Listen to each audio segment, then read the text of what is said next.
今日も一日、ご苦労様でした。このチャンネルは、あなたを心地よい睡眠へと誘う朗読チャンネルです。ミステリーの物語を聞きながら、眠りの世界へと導く謎解きをお届けします。この動画は、ミステリー、オリジナルストーリーを4話お届けします。当チャンネル、眠りの語り部。では、あなたの夢のお供になる物語をご用意していますので、深い眠りへと旅立つ前に、ぜひチャンネル登録をよろしくお願いします。それでは、おやすみなさい。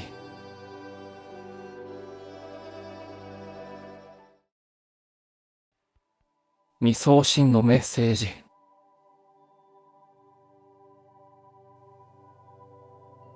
国際的なハッキングコンテストに招待された山田拓也は、リゾート地へと足を運んだ。美しい海岸線と緑豊かな自然に囲まれたこの地で、世界中から集まった優秀なハッカーたちが腕を競い合う。その中で、拓也もまた自分の技術を試す機会に胸を躍らせていた。コンテストの初日、拓也は会場に設置されたコンピューターに向かい、与えられた課題に取り組んでいた。高度なセキュリティシステムを突破し、問題を解決するのは彼にとって大きな挑戦だった。集中して作業を進める中、彼の目に一つの未送信のメッセージが映り込んだ。これは？メッセージはコンピューターの隅にひっそりと存在していた。好奇心に駆られた拓也は、そのメッセージを開き、内容を確認することにした。メッセージには、リゾート地で行われている陰謀に関する手がかりが記されていた。それは、単なるハッキングコンテストの一部ではなく、背後に巨大な陰謀が潜んでいることを示唆していた。一体どういうことだ？拓也は心の中でつぶやいた。メッセージの内容を解読し、そこに隠された真実に迫る決意を固めた。彼はコンテストの進行を続けながらも、陰謀の手がかりを集めることに注力した。その夜、拓也はリゾート地のホテルの一室でメッセージの内容を再確認していた。メッセージには、不正取引や権力者たちの陰謀に関する情報が含まれていた。それらの情報は、リゾート地で行われる国際会議と深く関わっていることが分かった。このままではいけない。拓也は強く思った。彼は一刻も早く真実を明らかにしなければならないと感じた。しかし、敵は強大であり、彼の動きを察知しているかもしれなかった。彼は慎重に動く必要があった。翌日、拓也はコンテストの合間を縫って、メッセージに示された場所を訪れることにした。その場所は、リゾート地の外れにある古い建物だった。彼は周囲を警戒しながら、静かに建物に足を踏み入れた。建物の中は薄暗く、かすかな埃の匂いが漂っていた。拓也は懐中電灯を手に、内部を探り始めた。すると、古いデスクの引き出しから一冊のノートが見つかった。ノートには、陰謀の詳細が書かれており、それが未送信のメッセージと一致していた。これが証拠だ。拓也は心の中で確信した。しかし、次の瞬間、背後から足音が聞こえた。彼は振り返ると、暗闇の中に影が動くのを感じた。誰だ？拓也は冷や汗をかきながら、ノートを手に取って逃げ出した。彼はリゾート地の陰謀を暴くための重要な証拠を手に入れたが、それと同時に自分の命が狙われていることを実感した。拓也は決意を新たにし、この陰謀を暴くために全力を尽くすことを誓った。彼の冒険はまだ始まったばかりだった。山田拓也は、ハッキングコンテストの裏に隠された巨大な陰謀に気づいた。未送信のメッセージとノートを手にした彼は、リゾート地で行われる不正取引の証拠を集めることを決意した。だが、その陰謀の規模は彼の想像をはるかに超えていた。翌日、拓也はコンテスト会場に戻り、何事もなかったかのように振る舞いながら、注意深く周囲を観察していた。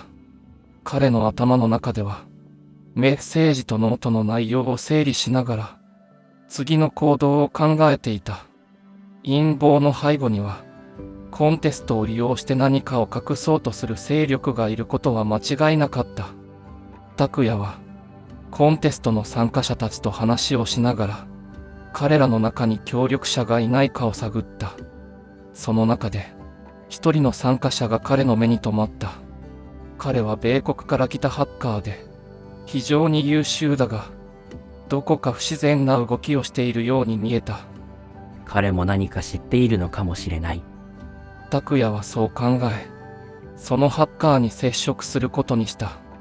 昼休みの時間、拓也は彼を誘い出し、カフェで話をすることに成功した。君も何か気づいているんじゃないか？拓也は率直に尋ねた。相手は一瞬驚いた表情を見せたが、すぐに冷静さを取り戻した。君もか？実は、俺もこのコンテストの裏に何か大きな陰謀があると感じていた。未送信のメッセージを見つけたんだ。相手もまた、拓也と同じように未送信のメッセージを発見していた。二人は情報を共有し合い、協力して真実を暴くことを決意した。彼の名前はジョンといい、彼もまたこの陰謀を解明しようと独自に調査を進めていたのだ。このメッセージの内容を解読する必要がある。暗号化された部分があるから、それを解いていこう。ジョンはそう言って、拓也に暗号化されたファイルの存在を示した。二人はその場で協力し、ファイルの解読に取り組んだ。数時間後、ついにファイルの内容を明らかにすることができた。これだ。拓也はファイルを見ながらつぶやいた。ファイルには、不正取引の詳細な計画が記されており、リゾート地で行われる国際会議に関連していることが分かった。さらに、計画の実行にはコンテストの一部が利用されていることが明記されていた。彼らは、コンテストをカモフラージュに使っているんだ。ジョンも驚きを隠せなかった。二人はこの情報をどう扱うかを慎重に検討した。もしこの情報が漏れれば、彼らの命が危険にさらされる可能性が高かった。まずは、証拠をしっかりと集める必要がある。この不正取引を暴くために、現場に潜入するしかない。拓也とジョンは、リゾート地内の不正取引が行われる現場を特定するために、さらなる調査を進めることにした。彼らは計画を練り、次の行動に移る準備を整えた。夜が更ける中、拓也とジョンはホテルの一室で密かに話し合いながら、陰謀を暴くための具体的なステップを確認していた。彼らの冒険は、次第に危険な領域へと突き進んでいくのだった。山田拓也とジョンは、暗号化されたファイルの解読に成功し、不正取引の詳細な計画をつかんだ。リゾート地で行われる国際会議に関連した陰謀を暴くため、彼らは次に具体的な証拠を集める行動に出ることを決意した。翌日、二人はリゾート地の会場周辺を探索し、メッセージが示す場所を特定しようとしていた。その場所は、リゾート地の中心にある豪華なホテルの一室だった。そこで不正取引が行われる予定であることが分かった。ここに潜入するのは危険だが、証拠をつかむためにはやるしかない。拓也はジョンと共に潜入計画を練り、準備を整えた。彼らは必要な道具を揃え、ホテルのセキュリティを突破するための手段を考えた。ジョンは、セキュリティシステムをハッキングして監視カメラを一時的に無効にする役割を引き受けた。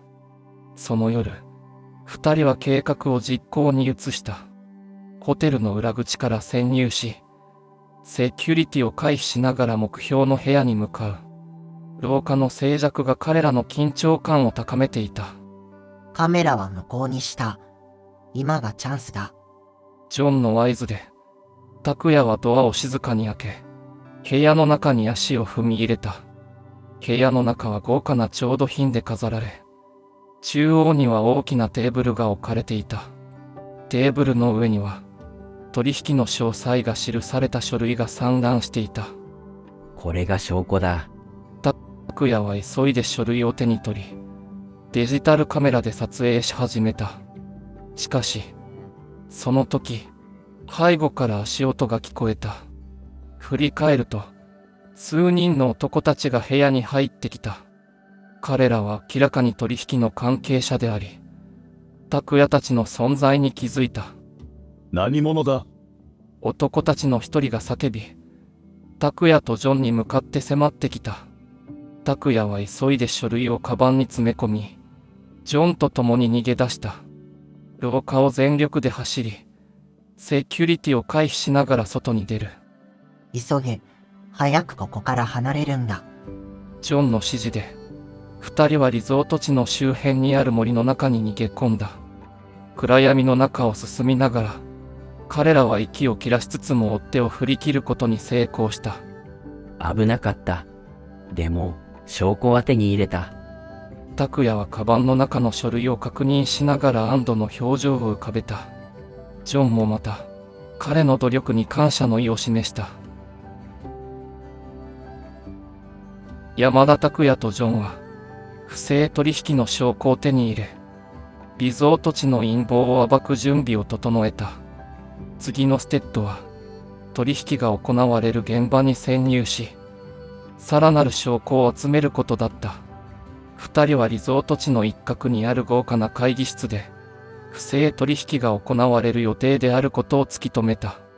その夜、拓也とジョンは再び潜入計画を実行に移した。彼らは会議室の周辺を慎重に偵察し、セキュリティの配置を確認した。ジョンは再びセキュリティシステムをハッキングし、カメラの一部を無効にすることに成功した。これでいける。気をつけて。ジョンが囁くと、拓也は深呼吸して会議室のドアを開けた。中に入ると、そこには数人のビジネスマンがテーブルを囲んで座っていた。彼らは何かを話し合っているようで、その内容は拓也が求める証拠である可能性が高かった。この契約が成立すれば、我々の計画は完璧だ。一人のビジネスマンが言った。拓也はその言葉に耳を澄ませながら、隠しカメラで会話の内容を録画し始めた。彼らが取引を進める中で、拓也は確実に証拠をつかもうと必死だった。しかし、その時、会議室のドアが突然開き、もう一人の男が入ってきた。その男は、先日拓也たちが出会った取引関係者の一人であり、彼らの動きを察知していたようだった。ここにいるのは誰だ？男は鋭い目で周囲を見回し、拓也に気づいた。彼は急いで逃げ出そうとしたが、男たちはすぐに追いかけてきた。拓也は必死に逃げながら、録画したデータを保存しようとした。捕まえろ。男たちの叫び声が響く中、拓也は会議室を飛び出し、ジョンの待つ場所へと向かった。ジョンはすでに逃走ルートを確保しており、二人はそのままリゾート地の外れへと走った。早く、こっちだ。ジョンが指示する方向へと走りながら、拓也は録画データを確認した。幸いにも、証拠はしっかりと保存されていた。二人は追っ手を振り切り、安全な場所に避難することに成功した。危なかった。でも、これで確実に証拠を手に入れた。拓也は息を整えながら言った。ジョンもまた、彼の勇気を称賛した。次は、この証拠をどうやって公表するかだな。二人は証拠をもとに計画を立て、信頼できるジャーナリストに接触することを決めた。拓也は過去に関わったことのあるジャーナリストに連絡を取り、リゾート地での陰謀を暴くための協力を依頼した。数日後、拓也とジョンはジャーナリストとの会合を持ち、すべての証拠を提供した。ジャーナリストはその内容に驚きつつも、真実を明らかにするために全力で報道することを約束した。山田拓也とジョンは、ジャーナリストにすべての証拠を提供し、リゾート地での不正取引の陰謀を暴く準備を整えた。ジャーナリストは約束通り、証拠をもとに記事を書き、真実を公にするための準備を進めていた。しかし、敵は彼らの動きを察知し、妨害を試みようとしていた。その夜、拓也とジョンは安全な場所で記事の公開を待っていた。だが、突然の知らせが彼らに届いた。ジャーナリストが何者かに襲撃され、記事の公開が危ぶまれているという。これ以上、彼らの好きにはさせない。拓也は決意を新たにし、ジョンと共にジャーナリストを救出し、記事の公開を完遂するための計画を立てた。彼らは、ジャーナリストが監禁されている場所を突き止め、そこに乗り込む準備を始めた。翌日、二人は武装して監禁場所に向かった。その場所は、リゾート地の外れにある古い倉庫だった。倉庫の周囲には厳重な警備が敷かれていたが、拓也とジョンは巧妙に警備を突破し、内部に侵入することに成功した。倉庫の中は薄暗く、かすかな光が差し込むだけだった。二人は静かに進み、ジャーナリストが監禁されている部屋にたどり着いた。部屋の中には、重い鎖で縛られたジャーナリストがいた。大丈夫ですか？拓也は駆け寄り、ジャーナリストを解放しようとした。だが、その瞬間、背後から敵の一団が現れた。彼らは銃を構え、二人に狙いを定めた。ここで終わりだ。お前たちの計画は失敗だ。敵のリーダーが冷たく言い放つ。だが、拓也とジョンは諦めなかった。拓也は素早く動き、敵のリーダーに飛びかかった。混乱の中、ジョンもまた敵と格闘し、ジャーナリストを守り抜こうとした。激しい戦いの末、拓也は敵のリーダーを倒し、ジョンもまた他の敵を撃退した。二人はジャーナリストを解放し、急いで倉庫から脱出した。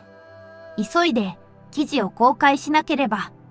ジャーナリストは感謝の意を示しながら、急いで記事を執筆し直し、インターネットを通じて公開した。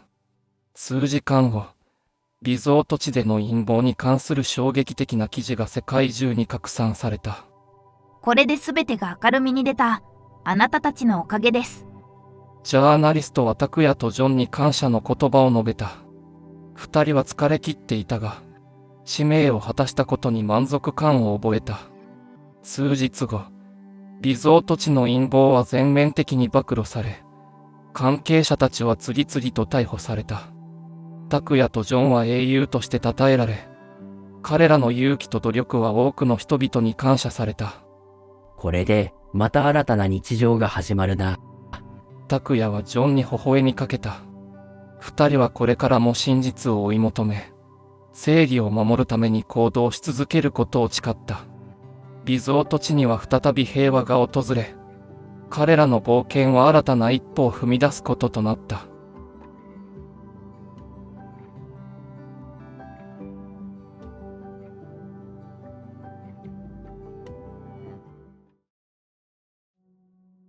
雲間の城。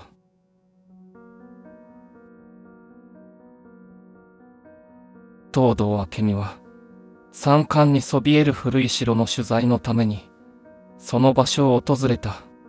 霧が立ち込める中、彼女は薄暗い森を抜け、石造りの大きな門を通り抜けた。城はかつての栄華を忍ばせるが、今では廃墟となり、誰も住んでいないという。ここで本当に事件が起きたのだろうか。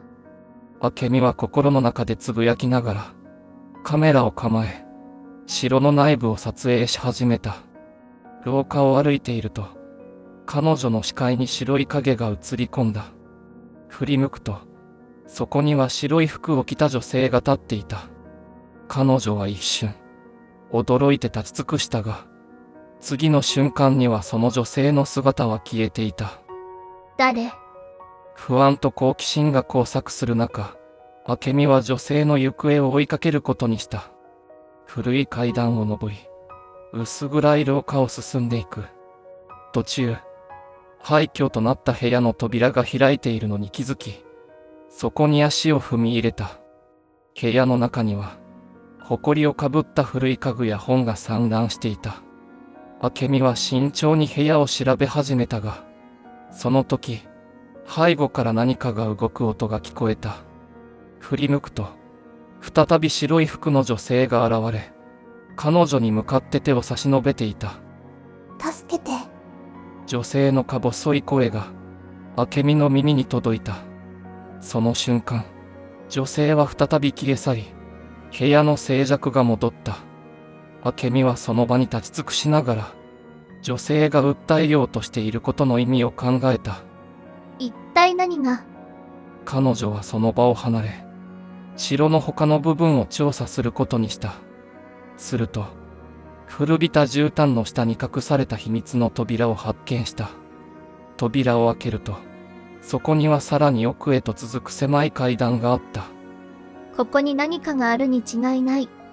明美は懐中電灯を手にし、階段を降り始めた。階段の先には、城の地下に広がる広間があり、その中央には古い棺が置かれていた。彼女は慎重に棺に近づき、その表面に刻まれた文字を読み取った。過去に葬られた秘密。その言葉に胸をつかれた明美は、さらに調査を進める決意を固めた。しかし、その時、背後から物音が聞こえた。振り向くと、暗闇の中から何者かが現れ、彼女に近づいてきた。誰かいるの？彼女の声は虚しく響き、返事はなかった。明美はすぐにその場を離れ、階段を駆け上がりながら外へと逃げ出した。外の冷たい空気に触れ、彼女は一息ついた。この城には、まだまだ多くの謎が隠されている。明美はそう感じながら、次の手がかりを求めて再び城の中へ戻る決意をした。彼女の冒険は始まったばかりだった。東堂明美は、白い服の女性を目撃した翌日、再び城へと足を踏み入れた。彼女は女性の正体を突き止めるため、城内を徹底的に調査する決意を固めていた。城の広間に戻った明美は、昨日見つけた秘密の扉の先にある地下室を再度訪れた。地下室には棺が置かれていたが、今回はさらに調べるための準備を整えていた。彼女は懐中電灯を持ちながら、棺の周囲を丹念に調査した。その時、彼女の目に古い手紙の束が止まった。手紙は埃まみれで、長い年月が経っていることが一目で分かった。明美は慎重にその手紙を拾い上げ、内容を読み始めた。これは？手紙には、過去の城の住人による奇妙な出来事が綴られていた。手紙の内容は断片的であったが、その中には白い服の女性に関する記述も含まれていた。彼女は、過去の住人。明美は手紙を読み進めるうちに、白い服の女性が、過去にこの城で起きた悲劇に関わっていることを確信した。手紙には彼女の名前が書かれており、その名は、エリザベス・フロスト。であった。エリザベス、あなたは一体何を伝えようとしているの？明美は手紙を丁寧に整理し、さらに調査を続けるために城の中を探索した。彼女は古い写真や書物を調べる中で、エリザベスが城の主人と深い関係にあったことを突き止めた。ある部屋に入ると、そこにはエリザベスの肖像画が飾られていた。美しい顔立ちの女性が白いドレスをまとい、静かに微笑んでいる。その瞳は何かを訴えるかのように見えた。エリザベス、あなたの秘密を知りたい。明美は肖像画を見つめながらつぶやいた。その時、部屋の片隅にある古い本棚が目に留まった。彼女は本棚を調べるうちに、一冊の古い日記を見つけた。日記には、エリザベスが書いたと思われる記述が綴られていた。彼女は城での生活や、主人との関係、そして城で起きた悲劇について詳しく書いていた。明美はその内容に引き込まれ、読み進めるうちに、エリザベスが巻き込まれた事件の詳細が明らかになった。これが、彼女の過去。明美は日記を読み終えると、エリザベスが何か大きな秘密を守り続けていたことを知った。その秘密が今もなお、この城に影響を与えているのだ。その時、突然の物音が部屋に響いた。明美は驚きながら振り返ると、再び白い服の女性が現れた。彼女は何かを訴えかけるように、静かに手を差し伸べた。エリザベス、あなたは一体何を望んでいるの？明美は恐る恐る女性に近づいたが、その瞬間、女性の姿は再び消え去った。彼女は驚きと恐怖を感じながらも、エリザベスの秘密を解き明かすために、決意を新たにした。この城にはまだ多くの謎が隠されている。私は必ず真実を見つける。明美はそう誓いながら、次の手がかりを求めて城の奥へと進んでいった。東堂明美は、エリザベス・フロストの秘密を解き明かすために、城の奥へと進んでいった。彼女は古い日記や手紙を手にしながら、さらなる手がかりを求めていた。だが、城の中にはまだ何者かが潜んでいるという不安が、彼女の心に重くのしかかっていた。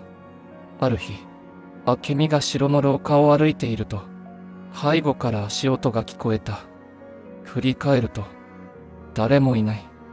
しかし、足音は確かに彼女の背後に迫っているように感じた。彼女はそのまま進むべきか、引き返すべきか迷ったが、真実を突き止める決意を胸に、足音の主を確かめるために歩みを進めた。誰かいるの？明美は声を上げたが、返事はなかった。廊下の奥にある扉を開けると、そこには広い部屋が広がっていた。部屋の中央には大きな机があり、その上には古い書類が散乱していた。彼女はその書類に目を留め、急いで調べ始めた。これがエリザベスの手紙。手紙には、エリザベスが誰かに宛てた内容が書かれており、彼女が城での生活に不安を感じていたことが綴られていた。また、城の主人に対する疑念や、彼が隠している秘密についても触れられていた。彼女は何かを知っていた。明美はその手紙を読み終え、さらなる手がかりを求めて部屋を調査していると、突然背後から何者かが襲いかかってきた。彼女はとっさに身を翻し、攻撃を避けたが、追跡者は執拗に彼女を追いかけた。逃げなければ。明美は急いで部屋を飛び出し、廊下を全力で駆け抜けた。背後から迫る追跡者の足音がどんどん近づいてくる。彼女は城の中で安全な場所を見つけるために必死だった。ここなら。彼女は急いで隠れ場所を探し、古い衣装棚の中に身を潜めた。呼吸を整えながら、足音が近づくのを感じた。追跡者は彼女の近くで足を止め、部屋を探し回っていた。明美は息を殺しながら、彼が通り過ぎるのを待った。見つからないで。しばらくして、追跡者の足音は遠ざかり、部屋の外へと消えていった。明美は慎重に衣装棚から出て、再び城の中を探索し始めた。彼女はエリザベスの手紙を手にしながら、さらなる手がかりを見つけるために歩みを進めた。エリザベス、あなたの秘密を必ず解き明かす。明美は決意を新たにし、次の手がかりを求めて城の奥へと進んでいった。彼女は、白い服の女性の正体と、過去の事件の真相を突き止めるために、さらなる危険に立ち向かう覚悟を固めた。東堂明美は、追跡者から逃れ、再び城の奥へと進んだ。彼女はエリザベス・フロストの手紙を手にしながら、次なる手がかりを求めていた。城の中にはまだ多くの謎が隠されており、彼女はその全てを解き明かすために、全力を尽くす決意をしていた。その日の夕方、明美は城の中庭に出た。霧が立ち込める中、彼女は静かに歩きながら、白い服の女性の姿を探していた。すると、ふと視線の先に白い影が揺れ動くのを見つけた。彼女はその方向へと向かい、白い服の女性を追いかけた。エリザベス。明美は呼びかけたが、女性は何も言わずに静かに歩き続けた。彼女は女性を追いかけながら、ついに城の一室にたどり着いた。そこには古い家具と埃まみれの書物が散乱しており、部屋の奥には一つの古い鏡が立てかけられていた。ここで一体何が？明美は部屋を見渡しながら、エリザベスの手紙を再び読み返した。手紙には、エリザベスが過去にこの部屋で、何か重要なことを見つけたことが書かれていた。彼女は鏡の前に立ち、その裏側を調べ始めた。すると、鏡の裏に隠された小さな引き出しを発見した。明美は慎重に引き出しを開け、中に入っていた古い鍵を取り出した。その鍵は、城のどこかに隠された秘密の部屋を開けるためのものだと直感した。これが、エリザベスの秘密。その時、背後から再び白い服の女性の姿が現れた。彼女は静かに手を差し伸べ、何かを訴えるように見つめていた。エリザベス、あなたの秘密を教えて。明美は恐る恐る女性に近づいた。その瞬間、女性の姿が薄れ、彼女の声が静かに響いた。地下室、私たちの秘密が。その言葉を聞いた明美は、女性の姿が消え去るのを見届け、急いで地下室へと向かった。彼女は手にした鍵を使い、地下室の奥にある扉を開けた。そこには、エリザベスが隠していた秘密が待ち受けていた。これが、真実。地下室には古い書物や手紙、そして過去の事件に関する証拠が散らばっていた。明美はそれらを読み進めるうちに、エリザベスが巻き込まれた陰謀の全貌を理解した。城の主人が行っていた不正な取引や、エリザベスがそれを暴こうとして命を落としたことが明らかになった。エリザベス、あなたは正しかった。明美は涙を浮かべながら、エリザベスの無念を晴らすために証拠を集めた。明美は、城の地下室でエリザベス・フロストの秘密を解き明かし、過去の事件に関する証拠を手に入れた。彼女は、エリザベスが命を懸けて守り続けた真実を世に知らせるため、城を脱出する決意を固めた。突然、地下室全体が揺れ始め、石の崩れる音が響き渡った。城が崩壊し始めているのだ。急がなければ。明美は証拠を抱え、地下室の出口へと急いだ。階段を駆け上がりながら、背後で瓦礫が崩れ落ちる音が大きくなっていく。心臓が激しく鼓動し、アドレナリンが全身を駆け巡った。絶対に外に出る。彼女は自分に言い聞かせながら、狭い廊下を走り抜けた。天井から石が落ち、足元の床が揺れる。明美は冷静さを保ちながらも、必死で出口を目指した。もう少し。やっとのことで城の大広間にたどり着くと、大きな柱が倒れ始めていた。彼女は身をかがめ、瓦礫を避けながら進んだ。出口が見えるが、そこまでの道のりは一筋縄ではいかない。ここを抜ければ、明美は最後の力を振り絞り、崩れ落ちる城の中を突き進んだ。やっとのことで外に出ると、冷たい風が彼女を包んだ。城の外壁が音を立てて崩れ落ちるのを背にしながら、明美は息を整えた。助かった。彼女は証拠をしっかりと抱えながら、エリザベスの無念を晴らすために、この証拠を公にすることを誓った。城の崩壊が過去のすべてを消し去る前に、明美は真実を守り抜いた。エリザベス、あなたのために。彼女は静かにつぶやき、証拠を手に帰路に着いた。霧の中で崩れ去る城を見つめながら、明美の心には、エリザベスの魂が今も共にあると感じられた。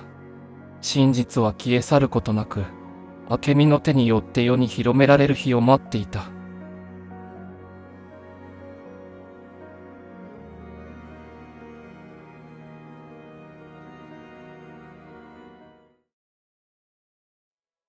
ウゴの虹の謎。佐藤翔は、古書店で偶然見つけた古い地図に興味を惹かれた。地図には、ウゴの虹という謎めいた言葉と、地中海の小さな島が描かれていた。翔は、この地図が何か重要な手がかりになると感じ、その謎を解き明かすために島へと向かうことを決意した。彼は飛行機と船を乗り継ぎ、ついに地図に示された島に到着した。島は美しい海に囲まれ、豊かな自然が広がっていた。だが、翔はこの美しい場所に何か特別な秘密が隠されていると直感した。地元の住民に聞き込みを始めた翔は、島には古くから伝わる伝説があることを知る。その伝説によると、ウゴの虹が現れる場所に、宝が隠されているという。しかし、虹の正確な場所は誰にもわからず、長い間謎のままであった。翔は地図と伝説を手がかりに、島の各地を調査することにした。彼は虹の出現に関する情報を集め、様々な場所を訪れた。ある日、彼は地図に記された特定の場所で、奇妙な石碑を発見する。石碑には古代の文字が刻まれており、それを解読することで次の手がかりが得られるはずだった。これが、ウゴの虹の謎を解く鍵か。翔は興奮しながら石碑を調べ始めた。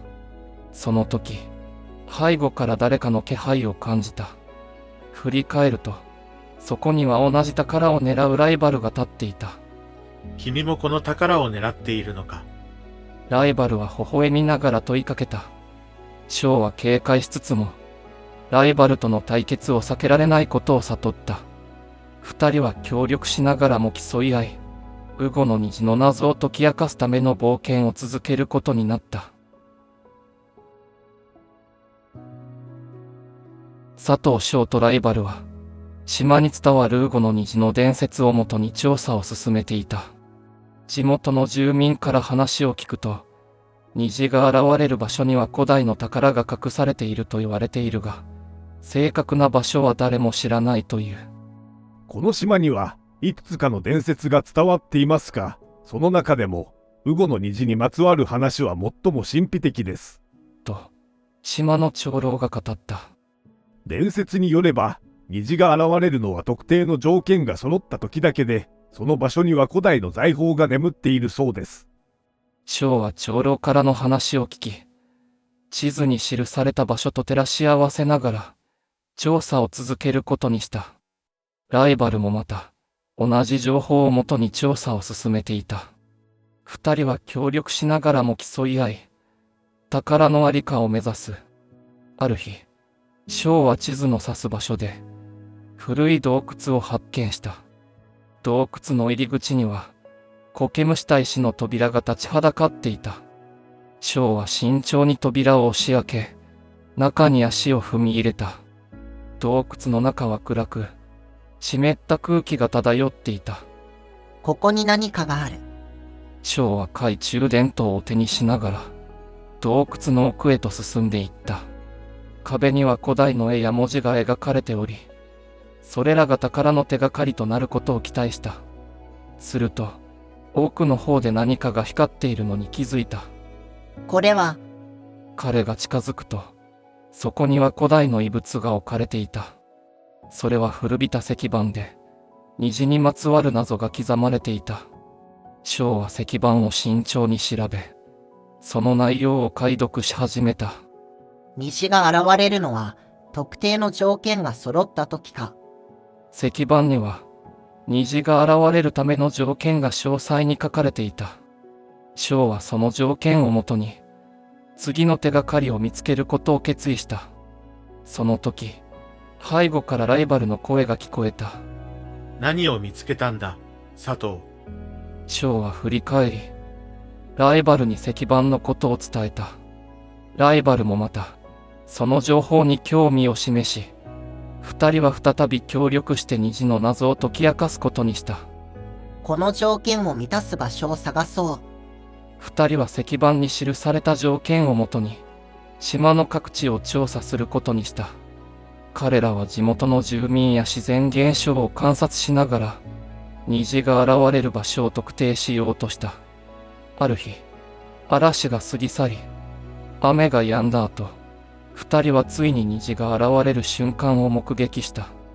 虹がかかる場所は、島の東側にある古い遺跡だった。二人は急いでその場所に向かい、遺跡の中を調査することにした。遺跡の中には、古代の絵や文字が描かれた壁があり、中央には大きな石の台座があった。台座の上には、宝のありかを示す彫刻が刻まれていた。これが、宝の隠し場所だ。ショーは興奮しながら台座を調べた。ライバルもまた、その場所に興味津々であった。二人は宝の手がかりを得て、次の冒険へと進むことを決意した。佐藤翔と彼のライバルは、遺跡で見つけた手がかりをもとに、宝の隠し場所へと向かうことにした。彼らは一時的に協力しながらも、お互いに警戒心を抱いていた。宝の手がかりが示す場所は、島の中央に位置する山の頂上にあるという。ショーとライバルは山を登りながら、様々な試練に立ち向かった。険しい道を進み、崖を登り、密林を抜ける中で、彼らの競争心はますます激しくなっていった。佐藤、この先にはどんな秘密が待っていると思う？ライバルは興味津々に問いかけた。それは、見てみないとわからないな。だが、確かに価値のあるものが眠っているはずだ。ショーは答えた。二人は互いに牽制し合いながらも、山の頂上を目指した。途中、彼らは古い石碑を発見し、その石碑には宝の隠し場所に関する重要な情報が刻まれていた。石碑の内容を解読すると、頂上にある洞窟が宝の最終的な隠し場所であることが分かった。ここが、ショーとライバルは洞窟の入り口に立ち、緊張感を抱きながら中に足を踏み入れた。洞窟の中は暗く、湿った空気が漂っていた。二人は懐中電灯を使いながら慎重に進んだ。この先に何があるのか。洞窟の奥には、巨大な石の扉が立ちはだかっていた。扉には複雑な仕掛けが施されており、それを解かなければ中に入ることはできなかった。ショーとライバルは協力して仕掛けを解き、ついに扉を開けることに成功した。扉の向こうには、広大な地下空間が広がっていた。中央には巨大な石の台座があり、その上には宝の箱が置かれていた。これが、ショーは宝の箱に近づき、慎重に開けた。中には古代の財宝が輝いていた。しかし、その瞬間、ライバルが動いた。これで終わりだ、佐藤。ライバルはショーを押し倒し、宝を独り占めしようとした。ショーは素早く反応し、ライバルと激しい格闘を繰り広げた。二人は宝をめぐって激しく争い、その中で洞窟の崩壊が始まった。逃げなければ。ショーはライバルを制し、急いで洞窟の出口へと向かった。ライバルもまた、崩壊する洞窟から逃げ出すために全力を尽くした。二人は協力して出口へと急ぎ、ついに外に脱出することに成功した。ふう。ショーは息を整えながら、宝の箱をしっかりと抱えていた。ライバルもまた、息を切らしながら立ち上がった。これで終わりじゃない。まだ宝の謎が解けていない。ショーはライバルに向かっていった。二人は再び協力しながら、宝の最終的な謎を解き明かすために、次の手がかりを探すことにした。彼らの冒険はまだ終わっていなかった。佐藤翔とライバルは、洞窟から脱出した後、次なる手がかりを求めて再び調査を始めた。宝の箱を手にした彼らは、それが、ウゴの虹の謎のすべてではないと確信していた。箱の中には古代の地図があり、さらに深い謎を解くための道筋が示されていた。地図に記された場所は、島の奥地にある古代の遺跡だった。ショーとライバルはその遺跡を目指し、険しい山道を進んだ。途中、彼らはいくつかの試練に立ち向かうことになった。この遺跡には、まだ多くの秘密が隠されているようだな。ショーは地図を見ながら言った。そうだな。でも、そのすべてを解き明かすためにここに来たんだ。ライバルも同意した。遺跡に到着すると、二人は古代の彫刻や文字が刻まれた壁を発見した。そこには、宝の守護者に関する伝説が描かれていた。この遺跡には、宝を守るための試練が用意されているようだ。私たちはそれを乗り越えなければならない。ショーは壁の文字を解読しながら言った。遺跡の奥に進むと、彼らは巨大な石の扉にたどり着いた。扉には複雑な仕掛けが施されており、知恵と勇気を試される試練が待ち受けていた。ショーとライバルは協力して仕掛けを解き、扉を開けることに成功した。扉の向こうには、広大な地下空間が広がっていた。中央には石の台座があり、その上にはさらに大きな宝の箱が置かれていた。これが最終的な宝か。ショーは宝の箱に近づき、慎重に開けた。中には美しい宝石や金貨が輝いていたが、それだけではなかった。箱の底には、古代の巻物が隠されていた。これは、巻物には、ウゴの虹の謎を解くための最後の手がかりが書かれていた。ショーとライバルはそれを読み解き、宝の真の意味を理解した。虹が現れる場所には、真の宝が隠されている。巻物の指示に従い、彼らは遺跡の最深部に進んだ。そこには、巨大な洞窟が広がっており、中央には虹の形をした石の彫刻があった。彫刻の前には、古代の守護者が立ちはだかっていた。ここまで来たか。お前たちには試練を与えよう。守護者は静かに語りかけた。ショーとライバルはその試練に立ち向かい、知恵と勇気を試される様々な挑戦をクリアしていった。最終的に、彼らは守護者の試練を乗り越え、虹の彫刻の前に立った。これが真の宝か。ショーは虹の彫刻に手を触れ、その中から現れた光景に目を見張った。彫刻の中には、古代の知識や技術が詰まった巻物や書物が隠されていた。それは、宝物以上の価値があるものであり、人類の未来にとって重要な遺産だった。これが本当の意味での宝だ。ショーとライバルはその価値を理解し、遺跡から持ち帰ることを決意した。彼らの冒険は、単なる財宝探しではなく、人類の知識と未来につながる重要な発見であった。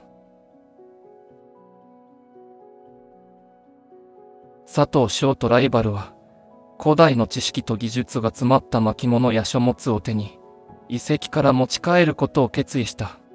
しかし、彼らが遺跡を出ようとしたその時、洞窟全体が揺れ始めた。天井から砂と石が降り注ぎ、崩壊が始まったことを悟った。急がなければ。翔は巻物をしっかりと抱え、ライバルと共に洞窟の出口へと急いだ。背後で石が崩れ落ちる音が響く中、二人は全力で走った。出口に近づくにつれ、揺れがますます激しくなり、洞窟全体が崩れ落ちるのは時間の問題だった。ここを抜ければ。翔はそう思いながら、最後の力を振り絞って出口へと飛び出した。外の新鮮な空気に触れると、彼は一息ついて振り返った。ライバルも無事に外に出てきたが、二人は緊張感を抱えたままだった。これで終わりだとは思うなよ、佐藤。ライバルは険しい表情で言った。そうだな。まだ最後の決着がついていない。翔は冷静に応じた。二人は緊張感の中で対峙し、巻物を手にしたまま最後の対決に挑んだ。彼らは互いの実力を試すように戦い始めた。拳が交錯し、地面に倒れ込むたびに再び立ち上がる。決して譲らない気持ちが二人を突き動かしていた。これが最後だ。翔は全力を尽くし、最後の一撃を放った。ライバルはその一撃を受けて倒れたが、すぐに立ち上がることはなかった。息を切らしながら、翔は巻物を手にして立ち上がった。これで終わりだ。ライバルは疲れ果てた表情で翔を見つめ、静かにうなずいた。お前の勝ちだ、佐藤。だが、俺もこの発見を認める。二人はその場に立ち尽くし、互いの努力と勇気を称え合った。彼らは共に古代の知識を持ち帰り、それを人類のために役立てることを決意した。これが本当の宝だ。人類の未来につながる知識と技術だ。翔は巻物を大事に抱えながら言った。ライバルもその言葉に同意し、二人は協力して島を後にした。島を離れる船の中で、翔は窓から外を見つめていた。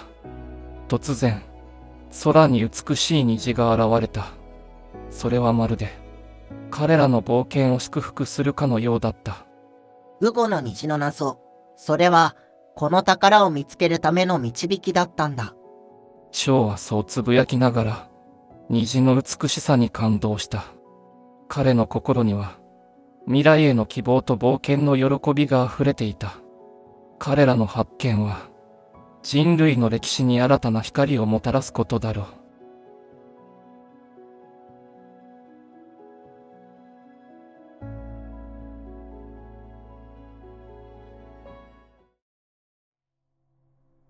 古城の隠された通路。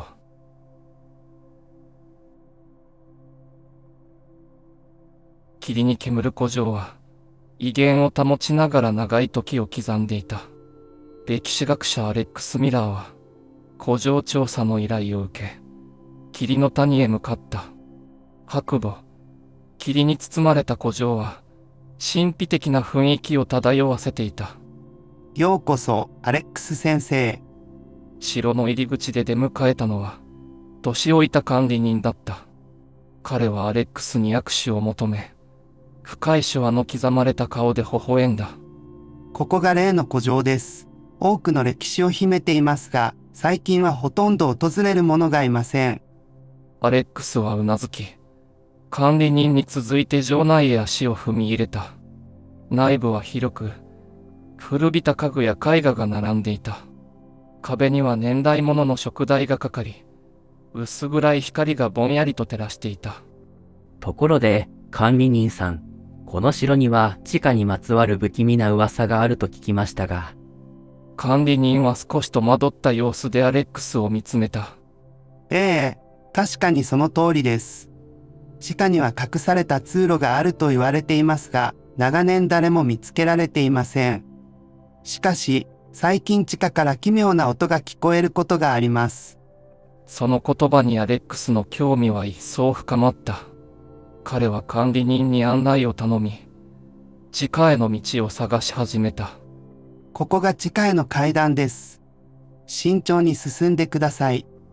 管理人は古びた扉を開け、暗い階段を指し示した。アレックスは懐中電灯を取り出し、一歩一歩慎重に階段を降りた。湿った空気とカビの匂いが漂い、彼の足音だけが響いた。階段を降り切った先には、広い地下室が広がっていた。石壁には苔が生え、天井からは水滴がポタポタと落ちていた。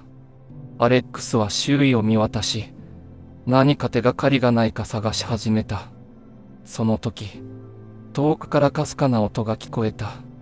彼は懐中電灯の光を音の方向に向け、慎重に歩を進めた。すると、古びた扉が現れ、その先からかすかな光が漏れていた。これが隠し扉か。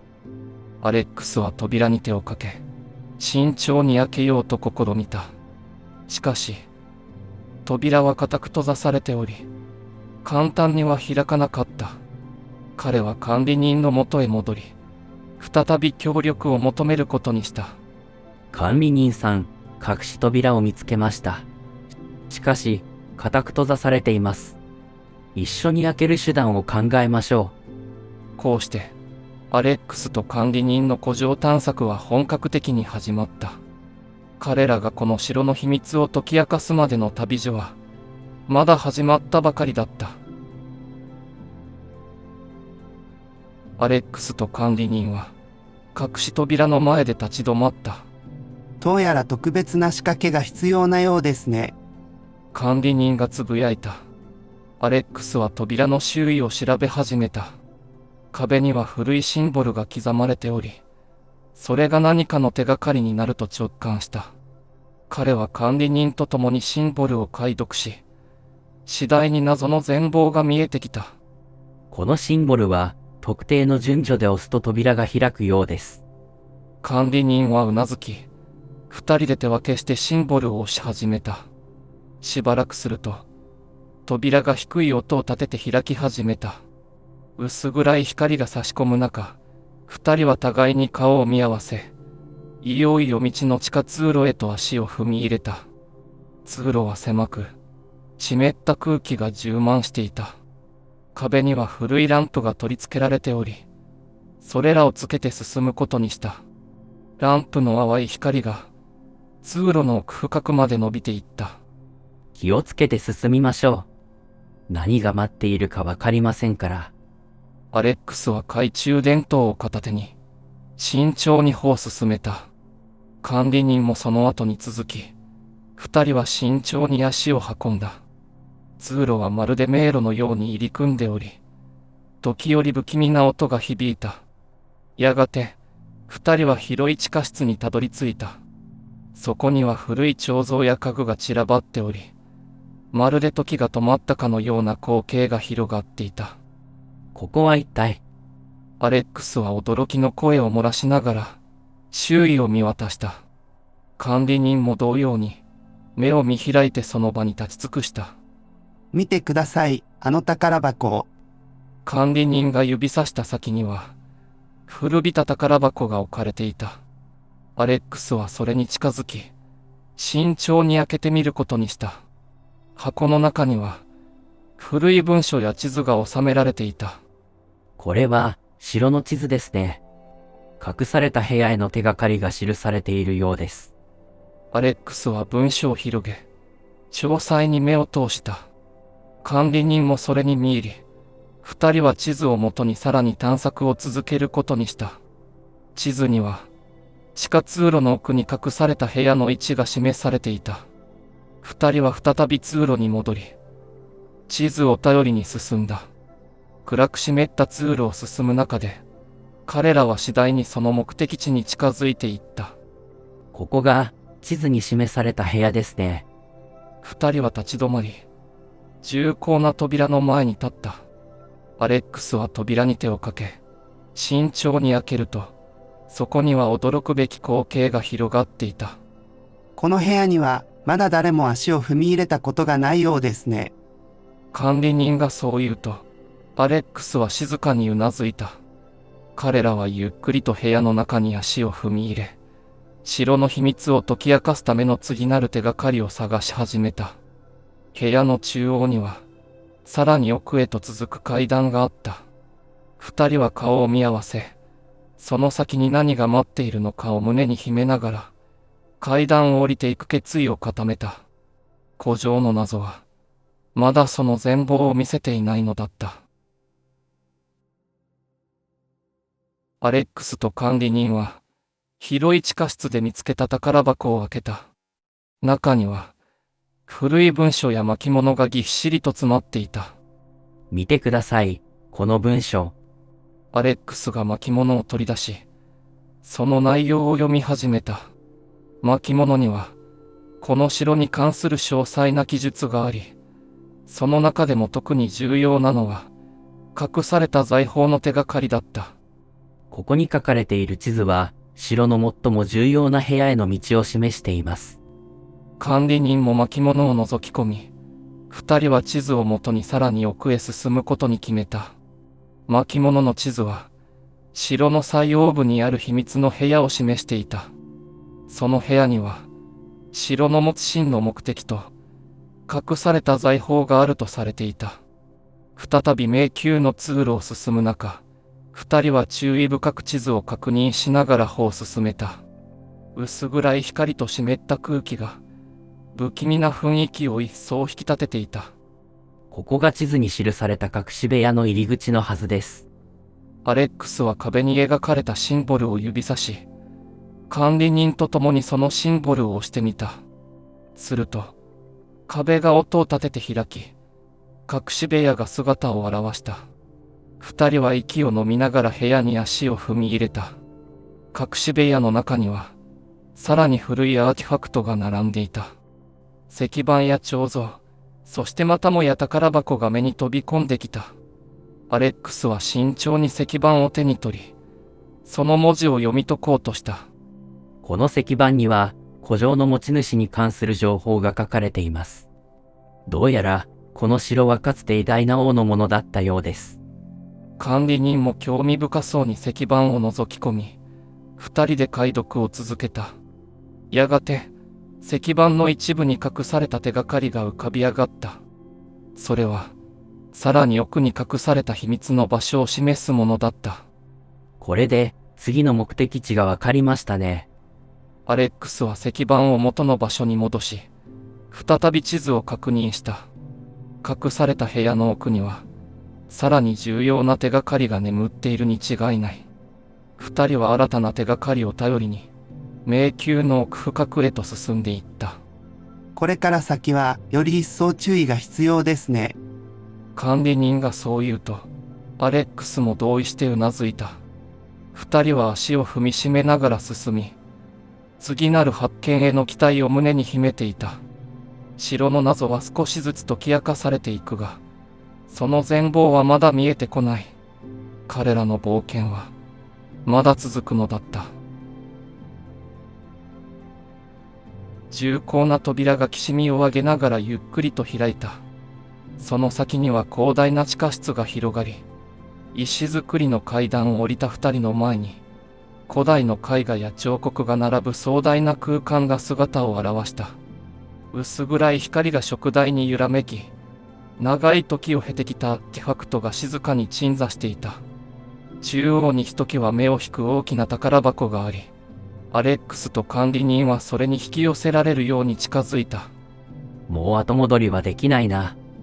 とアレックスは微笑み、管理人もその言葉に静かにうなずいた。二人は慎重に宝箱の蓋を開けた。中には古びた文書や地図がぎっしりと詰まっており、その一枚一枚が城の謎を解き明かすための手がかりとなるものであった。アレックスは地図を広げ、地下迷宮の全貌を詳細に確認し始めた。この地図は、城の最奥部に通じる道を示している。アレックスは指を地図上で滑らせながら、隠された部屋への道筋を見つけ出した。管理人もその内容に真剣な表情で目を凝らし、二人は地図を頼りにさらに奥へ進むことを決意した。通路は複雑に入り組み、薄暗い光と湿った空気が不気味な雰囲気を醸し出していたが、二人の決意は揺るぎなかった。迷宮を進む中、アレックスは再び壁に刻まれたシンボルに目を留めた。ここが地図に記された隠し部屋の入り口だ。二人はシンボルを押し、その瞬間、壁が静かに音を立てて開き始めた。